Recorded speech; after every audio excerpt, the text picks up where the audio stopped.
What's up, everybody? Sujan Patel here again for some more marketing knowledge. Today we're going to talk about e-commerce marketing and how to get more sales and increase revenue from your e-commerce website. I'm going to talk to you today about 7 tips on how to increase your sales and marketing efforts.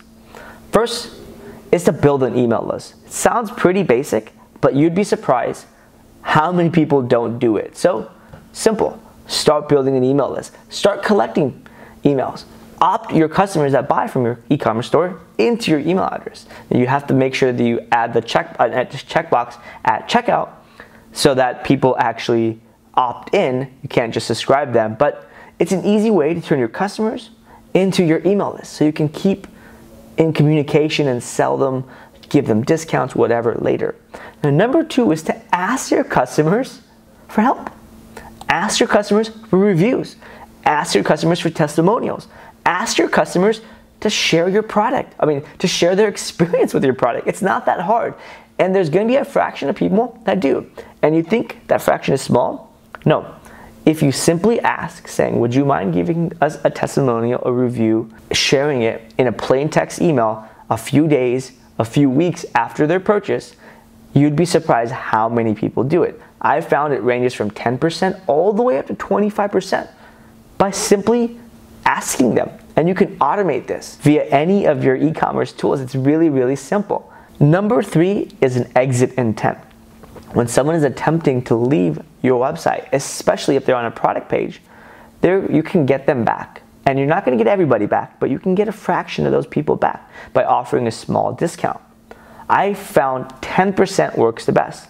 10% generates, from my test, I've tested on about a half a dozen e-commerce websites that generate millions of visitors a month and about $5 million in sale in aggregate value.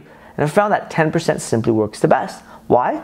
I have no clue, but it works. Start there as your baseline. Don't take it as it is, but start there as a baseline and move up and down. I found that under 10% is just not meaningful enough, and over 10% simply it has a potential of reducing your overall revenue, and people rely too much on those discounts. But it works. Test it.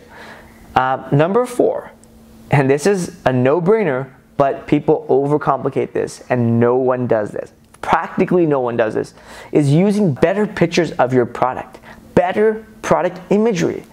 If you're selling a laptop, don't use a canned approach. If you're selling rock climbing equipment, if you're selling t-shirts, get people wearing t-shirts. Get your mom wearing a t-shirt. Get your friends wearing t-shirts.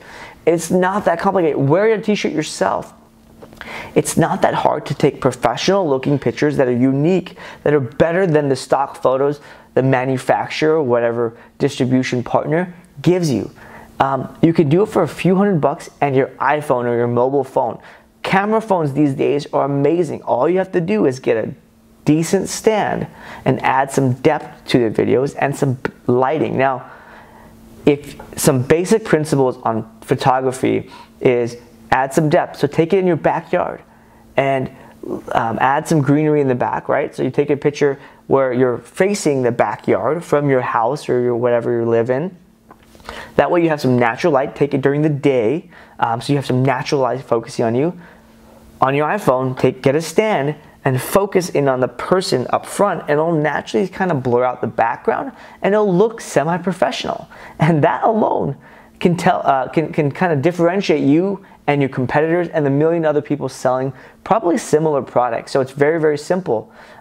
You can also get cheap backdrops and kits to help you do in-house or in your room or wherever you're kind of shooting photos. And again, it's simply a few $100 and an extra couple of steps to stand out very, very much from your competitors. Number 5 is retarget people. You're probably already retargeting people. You're probably thinking like, retargeting, no, that's like marketing 101 for e-commerce. No, I'm not saying retarget with customer products or your products. I'm saying retarget with content.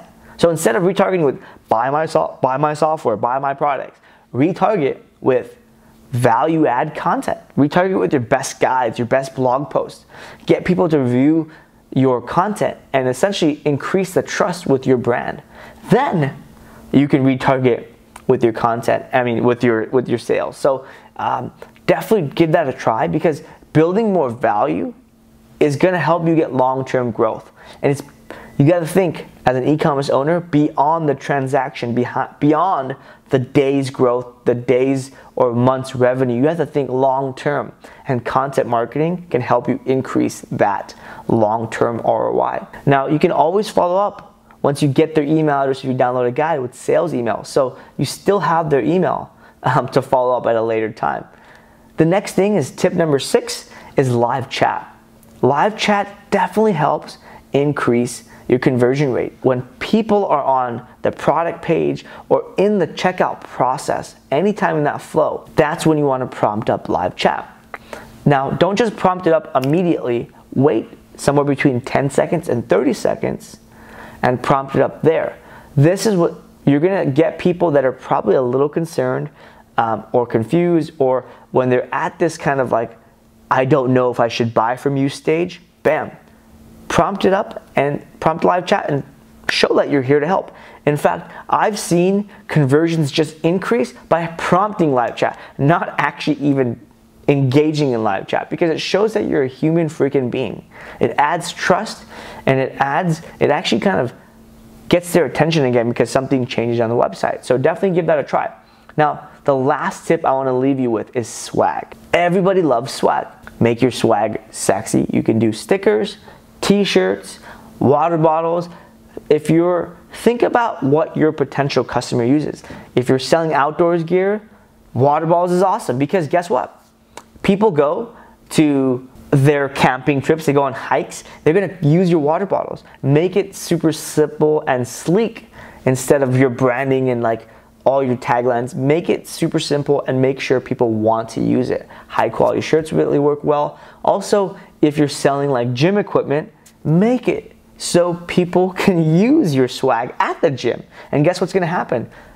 Some fraction of people are gonna ask, where'd you get that shirt from? That's a cool shirt. Or they're gonna see your brand in other places. I did this with my agency years ago, and I still get people sending me pictures of them wearing my t-shirts. And this was 7 years ago. I gave away a few thousand t-shirts, and I still get people saying, oh, I saw somebody wearing a shirt the other day, or I see on my Facebook feed people wearing shirts or tagging me. So it works really, really well, especially if your shirts are high quality. So don't skimp out. Get American Apparel.